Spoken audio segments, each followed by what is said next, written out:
কেমন আছো তোমরা সবাই? শুভ নববর্ষের আন্তরিক প্রীতি ও শুভেচ্ছা জানাই। গতকাল ছিল চৈত্র মাসের শেষ দিন, আর নাকি নিয়ম অনুসারে ওই দিন নানা ধরনের শাক খেতে হয়। তার জন্য আমার মা নানা ধরনের সবজি ও শাক দিয়ে একটা পাঁচমেশালি পদ তৈরি করেছিল।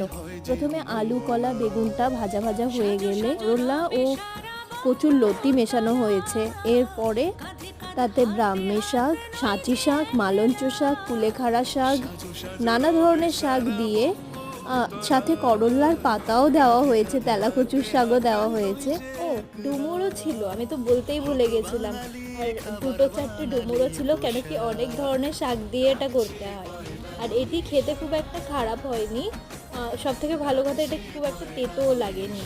আপনাদের বাড়িতে এরকম নিয়ম আছে, আমাকে অবশ্যই কমেন্ট করে জানাবে। আর কি কি উপকরণ দিয়ে তোমাদের এই পাঁচমেশালি সবজিটি হয় আমাকে জানিও। আর নতুন বছরে সবাই সুস্থ থাকুক এই কামনাই করি।